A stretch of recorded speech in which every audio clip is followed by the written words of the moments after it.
पपिया मोर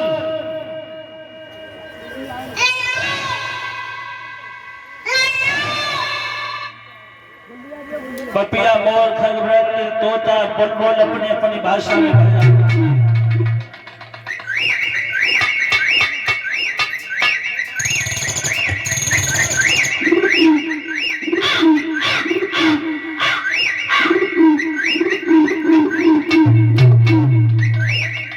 अपनी अपनी भाषा में उस बगिया में पशु पक्षी भगवान का स्मरण कर रहे हैं और रानी उसी बाग में मेरे भागवत प्रेमियों घूम रही है। बात की शोभा देखती देखती रानी एक दूसरे मार्ग पर हो गई और सहेलियां दूसरे मार्ग पर हो गई।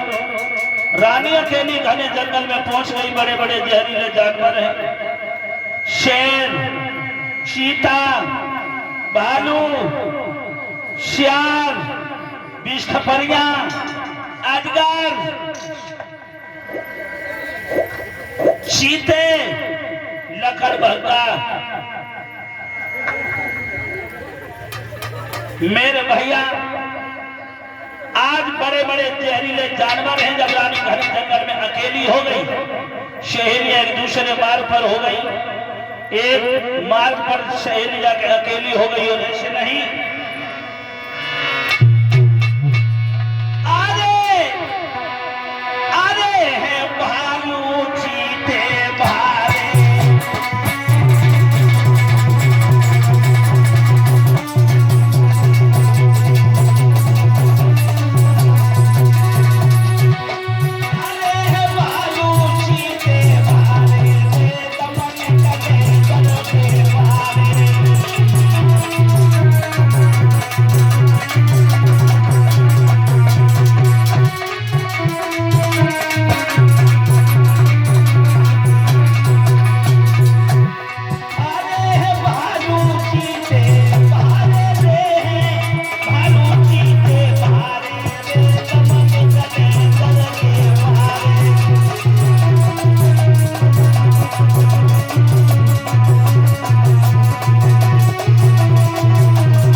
जिस समय रानी अकेली पहुंच गई और जिस समय शेर ने दहाड़ लगाई, लोगों शेर ने दहाड़ लगाई, रानी चीख पड़ी, पिया।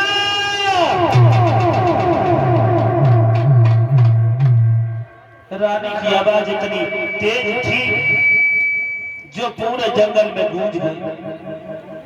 उस जंगल में एक बहुत बड़ा पापी रहता था, राक्षस, जिस राक्षस का नाम था दुर्मिलिक।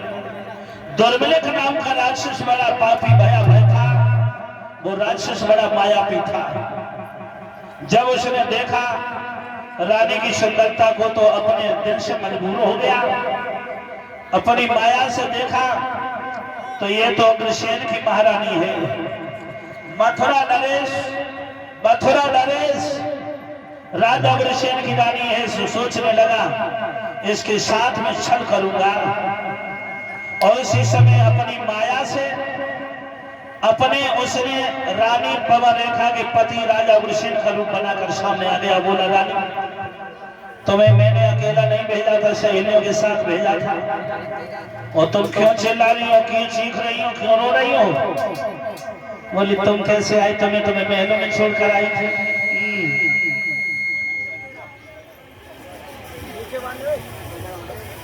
मेरे भैया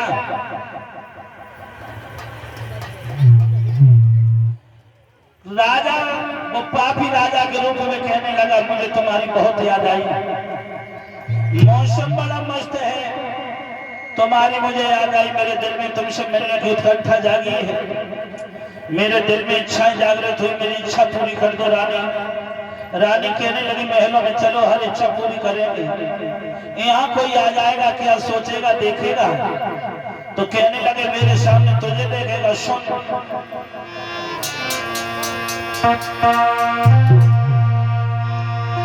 बोला प्रिय रुदन मत कर, ओ हाजिर है तेरा रखवाला, और मेरे सामने तो देखे अब कौन भला है मत वाला।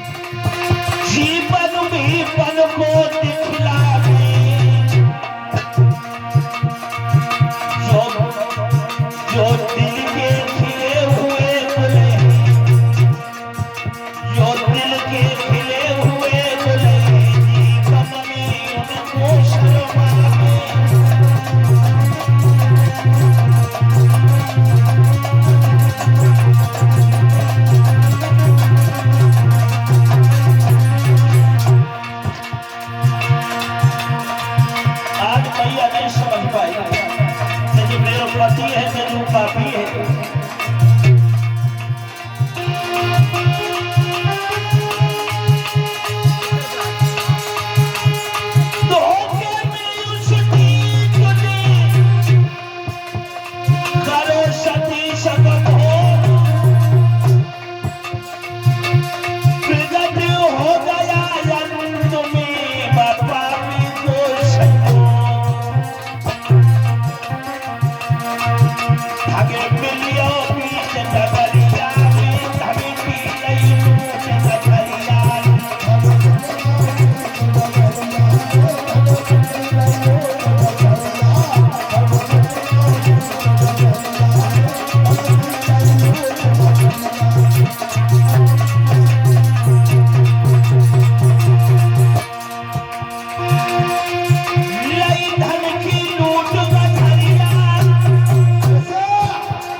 छल किया और छल करने के बाद अपने भेष में आ गया, अपने भेष में आ गया और हंस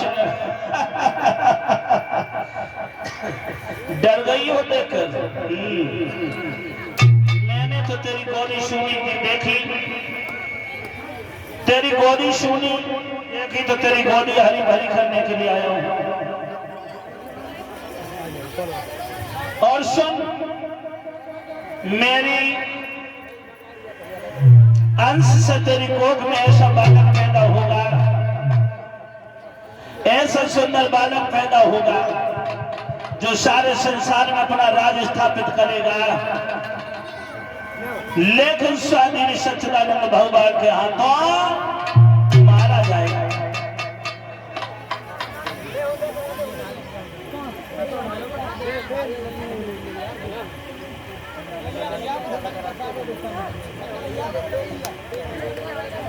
मेरे भागवत प्रेमियों, रानी कहने लगी और अभागे, तूने मेरे पंचव्रत धर्म को नष्ट कर दिया रे। अगर तुझे मैं पहले जान लेती तो तुझे श्राप देकर भस्म कर देती, लेकिन अब मैं तुझे श्राप भी नहीं दे सकती क्योंकि मेरा पंचव्रत धर्म नष्ट कर दिया रे। अब मेरे पास वो शक्ति नहीं रही, पतिव्रता धर्म मेरा नष्ट हो चुका है। लेकिन और नीच आरे तेरा आई हुई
मारता हुआ चला गया और रानी पवा रेखा सहेलियों को ढूंढती वही आगे को बढ़ती हुई आई। बहन कहाँ हो, कहाँ हो बहन, कहाँ हो? एक मोड़ पर सहेलियां मिल गई। सहेलियों ने रानी की दशा को देखा, कानों की बाली बालों में फंसी है, माथे की मेहंदी लपट के ठोड़ी पर आ गई है, होठों की लाली गालों पर पहुंच गई है, सारी फटी है, सारे बदन से मिट्टी लगी। कहा ये तेरा श्रृंगार किसने बिगाड़ा है?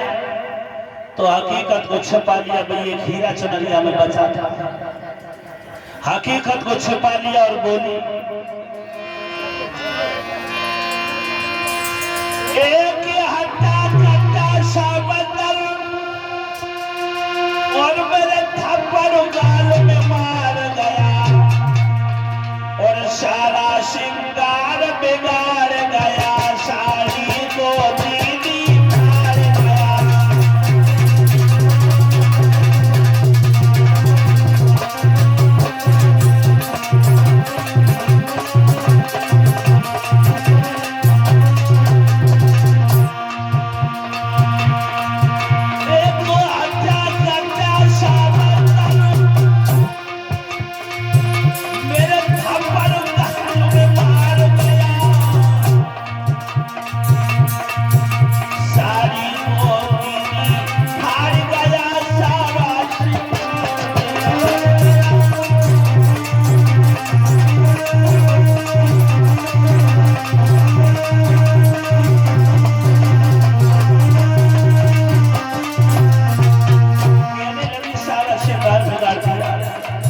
साड़ी को बिखार दिया।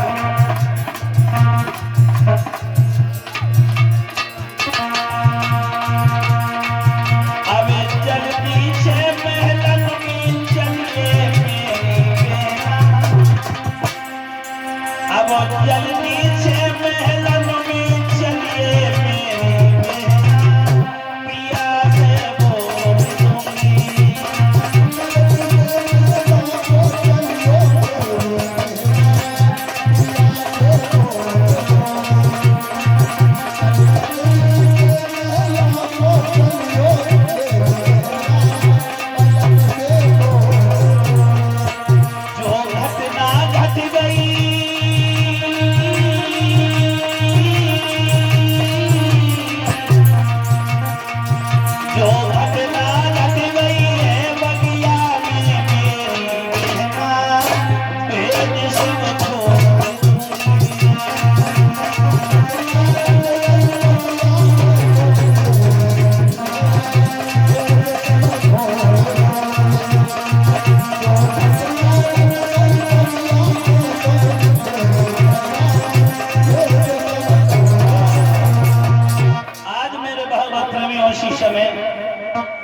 चलो महलों में, रानी उसी समय सहेलियों के साथ महलों में आ गई। सहेलियों में महते साथ महलों में रानी आ गई और धीरे धीरे समय बीतता चला गया। श्री हरिगंगा किनारे बैठे श्री सुखदेव जी बताने लगे, हे उत्तराखंड राजा परीक्षित, आज वह पापी कांस मैया के उदर में पड़ रहा है। धीरे धीरे समय बीता,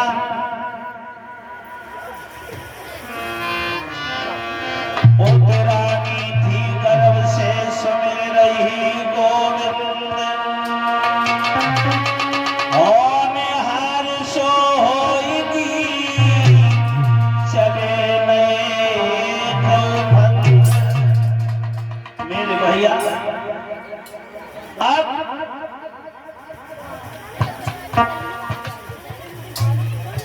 मेरे भाइयों अब चले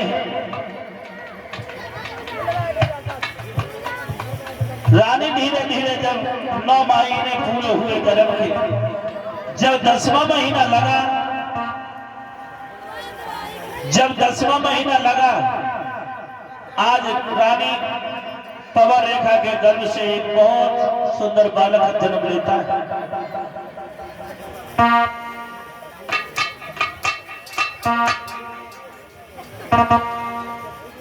बहुत सुंदर बालक ने जन्म लिया। लेकिन एक बात बताओ, जो सपूत घर में कोई पैदा होता है, अच्छे अच्छे सगुन होते हैं। जब कोई कपूत पैदा होता है, बड़े बड़े असगुन होते हैं। आज बड़े बड़े भयंकर असगुन हो रहे हैं, बहुत बड़े बड़े भयंकर असगुन हो रहे हैं मेरे भैया। और बड़े बड़े भयंकर असगुन कोट्टा रो रही ऊपर पोखर करके।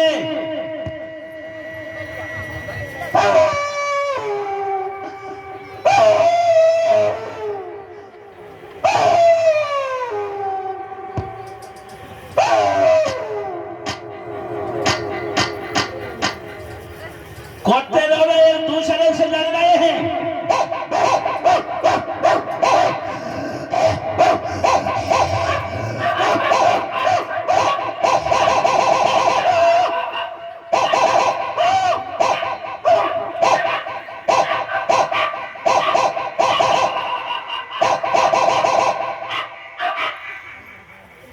मेरे भैया और अवधेश सिसोदिया 101 रुपए और रिफंड ये भंडारे के लिए दान करते हैं।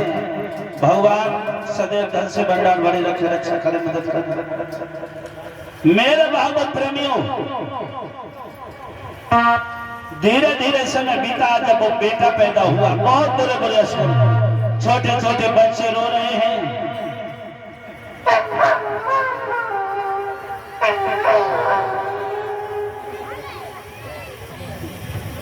सियार ऊपर मुकल कर रो रहे हैं।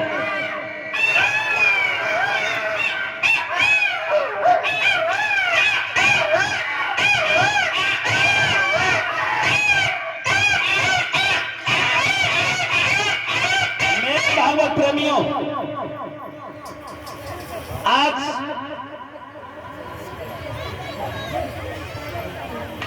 जब भयंकर असगुन हो रहे हो, ऐसे नहीं असगुन कि पैदा होते ही बालक के और आंधी तूफान से आने लगे और बिजली चमकी, आकाश हिलाए और महाप्रलय दिखलाने लगे।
जो पापी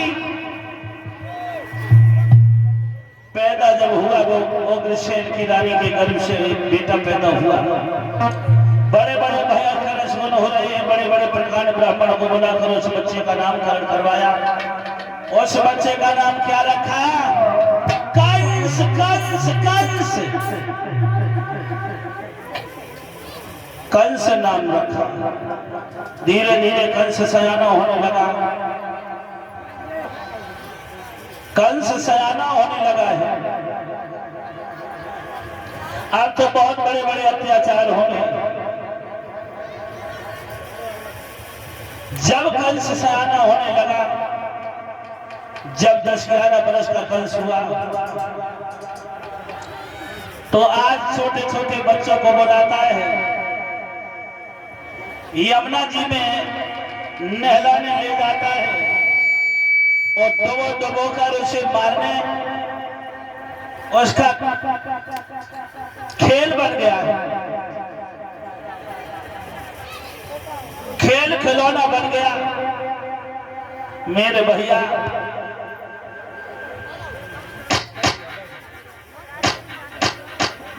धीरे धीरे कंस और सियाना हुआ। जब कंस 18 वर्ष का हुआ तो कंस के साथ 18 साथी हैं। दारू वाले, हाँ, संगा लगे मिले पीवे पानी और आज भी कोई बड़े बाप का अगर बेटा हो 2-4 चमचा बगसन में जरूर लगी मिले। दारू वाले मिले, संजा पीवे मिले। मेरे भागवत प्रेमियों, एक बार बरसाने तो 7 लड़कियां चली मथुरा में दही बेचने के लिए। भोजराज कंस के साथियों ने कहा भैया गोपियां आ रही हैं। आगे गोपियों को घेर लिया कंस के साथियों ने। कंस के साथियों ने गोपियों को आगे से घेर लिया और भोजराज कंस कहने लगा है गोपियों, क्या बात है? कहाँ जा रहे हो? हाँ, हम मथुरा जा रहे हैं। इस मथानियों में क्या है? इसमें दाद पहले इन मथनियों को नीचे उतार के रखो। नीचे धरा है?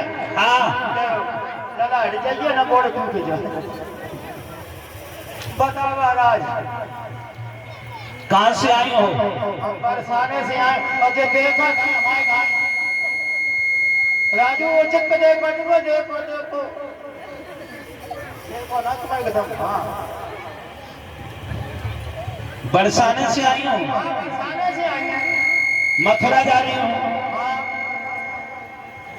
तुम ये बताओ, तुमने से कितनी की शादी हो गई, कितनी खुआरी हो?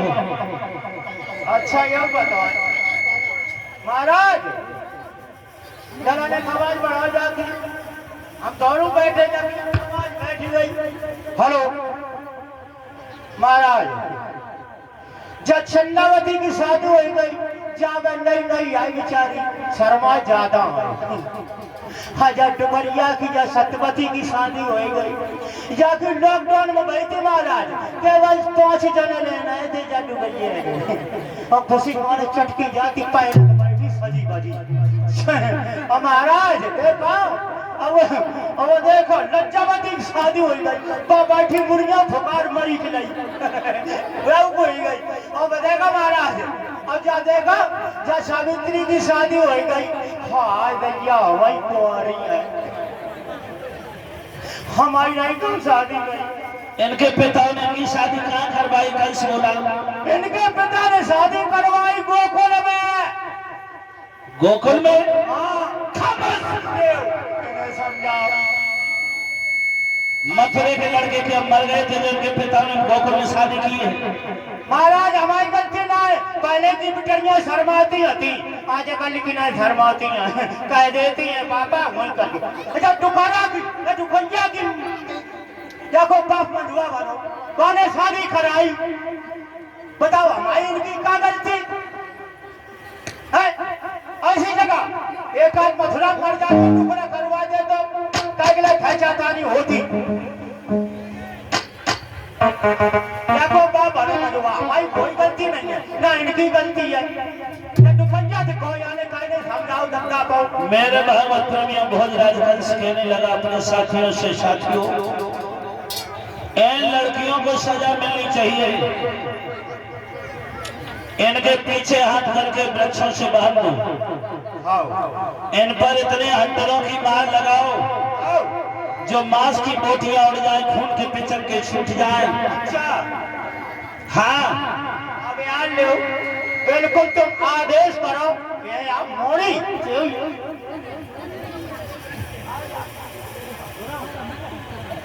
मेरे भागवत प्रेमियों, भोजराज कंस गोपियों पर बुरे व्यवहार कर रहा है। महाराज महाराज हमें बहुत मारो महाराज, ये मोरी पसर गई, बेहोश हो गई, अब को मर गई तो भावई लगे। आज मेरे भागवत प्रेमियों, कंकड़ और खादों पर भोजराज कंस चलवा रहा है गोपियों को। चलो जब सर मार मार के खून में लस्त पस्त गोपियां हो गई, सरियों झूल गए, सरियों झूल गए। जब सर झूल गए तो उसी समय जब सर झूल गए सोई पीछे हाथ कंस ने कहा छोड़ दो हाथ से। ठीक है जाओ पानी पी लो, चले जाओ। आज मेरे भागवत प्रेमियों, भोजराज कंस जब चला गया मथुरा में, गोपियों को होश आया, अपने पिता के यहाँ पहुंची वर्षा। पिता ने पूछा ये हाल तुम्हारा किसने किया? कि कंस ने। मथुरा के सरपंच चले हैं गोपियों को लेकर, गोपियों के पिता को लेकर चले हैं। आए कहा? मथुरा में। मथुरा में आए और राजा वृषण से बोले महाराज ये तुम्हारे बेटा ने गोपियों की दशा की है, देख रहे हैं गोपियों की दशा। जिस राजा के राज में अन्याय होने लगता है, जिस राजा के राज में अन्याय होने लगता है, उसका राज नहीं चलता, उसका राज नहीं चलता है।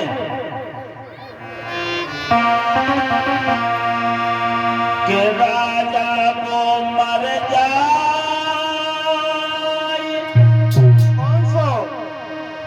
दुखियत प्रजा पर है तोले,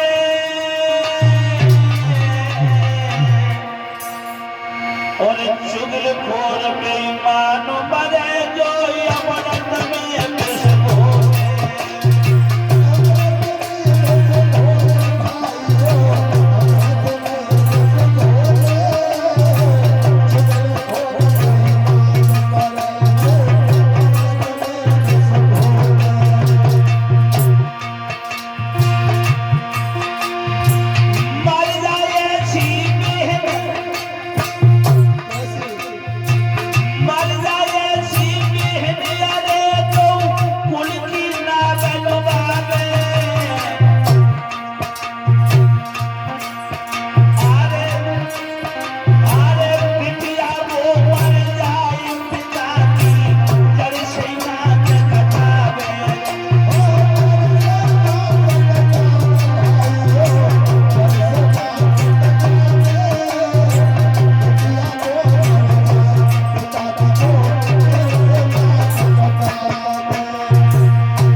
ऐसे लोगों को संसार में मर जाना चाहिए,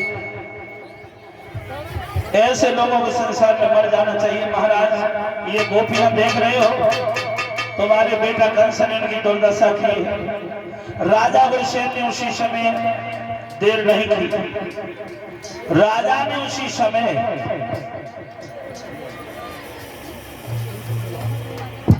आज कंस को बुलाया, कहा है बेटा कंस। हाँ पिताजी, क्या बात है?